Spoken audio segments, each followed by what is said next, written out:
মাসে মাসে ডিমান্ড কতই বুঝাবো তোর এই কারণে বেঙ্গালোরে যাব।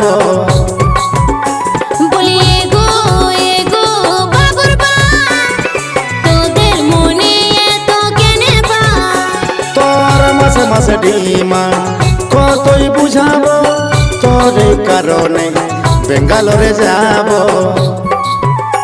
তবে ঝলকি পয়সা শাড়ি বাবুর বা দিবে একটা দিবে তবে কিনে। তবে ঝলকি পয়সা শাড়ি বাবুর বা দিবে একটা দোকান যায় কিনে।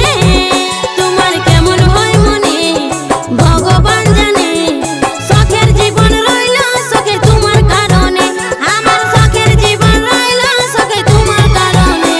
বলি শুনগো বাবুর মাই এখন তোর শাড়ি আনা হবে।